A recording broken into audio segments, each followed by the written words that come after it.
आज हमें बात करनी है height of a binary heap के बारे में। अब एक बाइनरी हीप क्या होता है? एक बाइनरी हीप होता है कंप्लीट बाइनरी ट्री, ये हमें पता है। यहां मुझे ये एक हीप गिवन है और ये कंप्लीट बाइनरी ट्री भी है। तो किसी ट्री में या किसी कंप्लीट बाइनरी ट्री में अगर मुझे किसी भी नोड की हाइट फाइंड आउट करनी है, तो लेट्स से मुझे इस नोड की हाइट फाइंड आउट करनी है। सो किसी भी नोड की जो हाइट होगी वो इस तरह से होगी कि इस नोड से डाउनवर्ड कौन कौन सी लीफ नोड्स हैं। एक लीफ नोड ये है, एक लीफ नोड ये है, एक लीफ नोड ये है। सो किस लीफ नोड पर लॉन्गेस्ट पाथ बन रहा है from this node to that leaf node. देखो यहां से इस लीफ नोड पे कितनी एजेस है? एक। यहां से इस लीफ पर कितनी एजेस? दो। यहां से यहां कितनी एजेस है? दो। सो जो मैक्सिमम या लॉन्गेस्ट पाथ कौन से उस पर बन रहा है? इन दो लीव्स पर। ठीक है। सो और इस पे कितने नंबर ऑफ एजेस है इसके यहां तक जाने में? दो।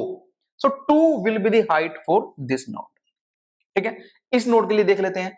इस नोड से इसके डाउनवर्ड लीफ तक जो भी लॉन्गेस्ट पाथ हो उस पे मैक्सिमम नंबर ऑफ जो एजेस हैं। यहां से तो दो लीफ हैं और दोनों पे इक्वल नंबर ऑफ एजेस आ रहे हैं, एक एक ही आ रहा है। सो लॉन्गेस्ट पाथ के मैक्सिमम नंबर ऑफ एजेस कितने हुए? 1 ही हुआ। सो 1 इज द हाइट। अगर मुझे इस नोड की हाइट फाइंड आउट करनी है, इस नोड की हाइट फाइंड आउट करनी है, तो मुझे क्या देखना पड़ेगा? इस नोड से किसी भी लीफ तक लॉन्गेस्ट पाथ कौन सा है। देखो इन लीफ तक तो दो दो नंबर ऑफ एजेस आ रही हैं, बट इन लीफ तक एक एज, दूसरी एज, तीसरी एज। सिमिलरली इसके लिए भी एक एज, दो एज, तीन एज। यहां से यहां तक का जो पाथ है उस पे जो मैक्सिमम नंबर ऑफ एजेस आ रही है, दैट मींस इस नोड से किसी भी लीफ तक जो मैक्सिमम नंबर ऑफ एजेस आ रहे हैं वो हो जाएगी इसकी हाइट। तो यहाँ पर 3 आ रहे हैं, सो 3 is the height for this node. Similarly इसके लिए इससे लीफ नोड, ये तो खुद ही लीफ नोड है, कोई एजेस आएगी नहीं। So height of this one is 0, height of this one is 0। इसकी 25 की 25 के से लीफ तक की हाइट कितनी है? Number of edges only 1। ठीक है। सो ये हमने किसी भी नोड की हाइट निकाल ली। अब मुझे देखना है कि इस ट्री या इस हीप की हाइट कितनी होगी। तो जो भी हाइट इसके रूट की होगी वही इसके हीप की हाइट हो जाएगी। ठीक है। So height of this heap is 3। ठीक है। अब मैं ये आ गया है।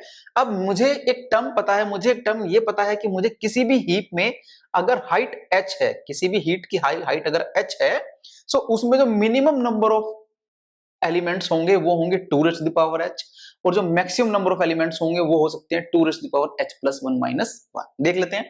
लेट्स से मेरे पास एक हीप है, ये एक हीप है, only single node is there. So इस सिंगल नोड की हाइट कितनी है? इस सिंगल नोड की हाइट है 0।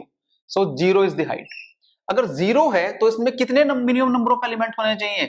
2 raise to the power 0, that is 1 only. सो यहां पर एक ही नोड है, यस। मैक्सिमम एलिमेंट कितने होने चाहिए with height? 0। 2 raise to the power 0 plus 1 is 1 minus 1, this is 2 minus 1, this is 1 only. Yes, single node is there.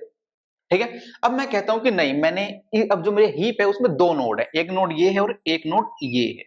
अब इस हीप की हाइट कितनी हो गई? इस हीप की हाइट हो गई है 1। क्यों?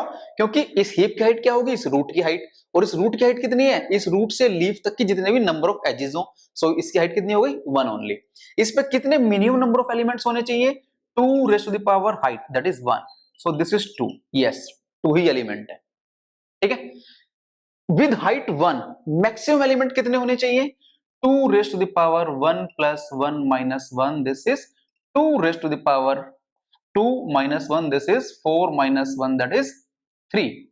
क्या इस ट्री की हाइट 1 के साथ मैं एक एलिमेंट और इसमें रख सकता हूं? यस, मैं कहता हूं मैंने इस पे एक एलिमेंट और इंसर्ट करा दूं, अभी भी इस हीप की हाइट कितनी है? 1। सो 1 हाइट पे मिनिमम एलिमेंट कितने थे? 2। और मैंने एक एलिमेंट और इंसर्ट कर दिया, मैक्सिमम एलिमेंट कितने हो गए? 3। So with height 1, minimum element 2, maximum element 3। क्या मैं इस पे एक और एलिमेंट ले सकता हूं? नहीं, एलिमेंट अगर एक और ले लूंगा तो क्या हो जाएगा? हाइट बढ़ जाएगी। मुझे तो 1 हाइट की बात करनी है। चलो मैं कहता हूं अब इस हीप की हाइट कितनी हो गई है? अब इस हीप की हाइट हो गई है 2। क्यों? क्योंकि रूट की हाइट कितनी हो गई है? 2, 1 और 1। सो इस पे कितने नंबर ऑफ एलिमेंट्स होने चाहिए minimum? 2 raise to the power 2, that is 4। Yes, 4 elements are there. ठीक है। इस पे इस हीप की हाइट 2 रहते हुए क्या और भी एलिमेंट हो सकते हैं इसमें मैक्सिमम एलिमेंट? यस, एक एलिमेंट यहां अगर आ जाता है, एक एलिमेंट यहां अगर आ जाता है, एक एलिमेंट यहां अगर आ जाता है, अभी भी इस हीप की हाइट कितनी है? इस हीप की हाइट है 2, क्योंकि इससे किसी भी लीफ तक मैक्सिमम नंबर ऑफ एजेस कितने हैं? 1 2 1 2। सो 2 इज द हाइट। बट इस पे टोटल नंबर ऑफ एलिमेंट कितने आ गए हैं? 7। देखते हैं क्या सेटिस्फाई कर रहा है। यहां पर कितने एलिमेंट होने चाहिए? 2 2 plus 1 minus 1, this is 8 minus 1 this is 7. Yes, 7 elements are there. अब अगर आप इसकी हाइट 3 कर देंगे तो इस पे आप क्या कर देंगे, मिनिमम एलिमेंट कितने होने चाहिए, 2 raised to the power 3 that is 8.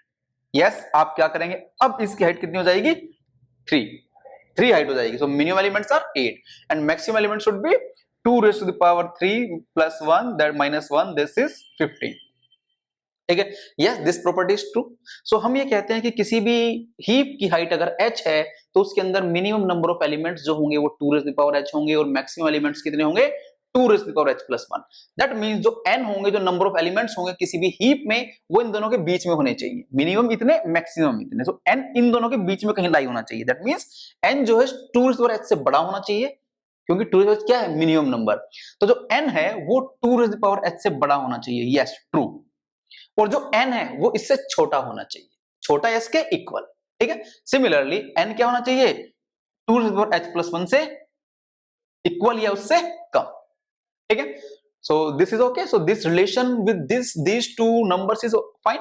इसके बाद हम देखते हैं, अब मुझे यहां से h की वैल्यू फाइंड आउट करनी है. h की वैल्यू फाइंड आउट करनी है. मैं ये कहता हूं कि मेरे पास n जो है, यहां से मैं केवल इतने रिलेशन की बात कर रहा हूं, n is less than or equal to 2 raised to the power h plus 1 minus 1. ठीक है, मैं कहता हूं n is, let's say इसकी वैल्यू कितनी है, this term is 12.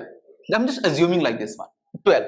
तो n जो है वो less than or equal to 12 है अगर, that means n जो है वो 12 से छोटा है, तो क्या n अगर मैं इसमें एक नंबर और ऐड कर दूं, एक नंबर और ऐड कर दूं, that means ये कितना हो जाएगा, 12 plus 1 that is 13. तो n जो है अभी भी 13 से छोटा ही है. यस, अगर वो 12 से छोटा था तो 13 से भी छोटा है.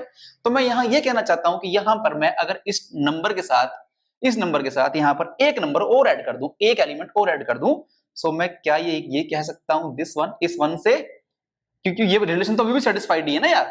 सो ये से ये कैंसिल आउट हो जाएगा. So this new relation will be 2 raised to the power h less than or equal to n less than or equal to 2 raised to the power h plus 1.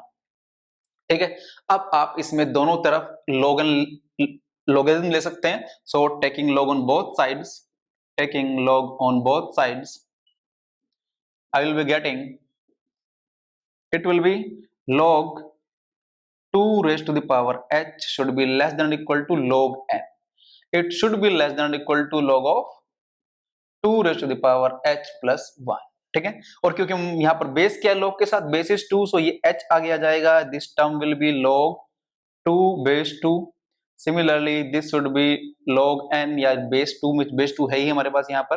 This is again h plus 1 पूरी term आगे आ जाएगी, ये पूरी term आगे आ जाएगी, h plus 1 आगे आ जाएगा और ये क्या बचेगा, log 2 with base 2.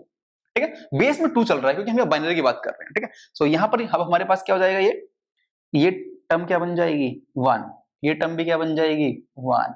सो क्या मैं ये कह सकता हूँ, h should be less than or equal to log n and it should be less than or equal to h plus 1. That means मैं यहाँ से क्या रिलेशन फाइंड आउट कर सकता हूँ, मैं यहाँ से ये कह सकता हूँ कि जो मेरा h है, it should be less than or equal to log n. Yes, and ये जो मेरे पास h है, this h should be greater than or equal to, अब मैं इतने रिलेशन की बात कर रहा हूँ, h should be greater than, this is greater than or equal to log n, और ये 1 इधर जाएगा, ये हो जाएगा माइनस.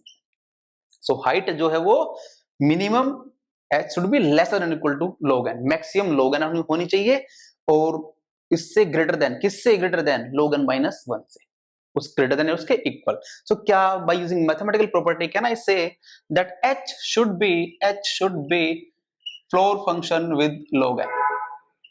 ठीक है, so this is the h, यही हमें फाइंड आउट करना था. so height of a binary heap should be log n with a floor function. well video अगर पसंद आई है तो लाइक करें, सब्सक्राइब करें और शेयर करें. Thank you.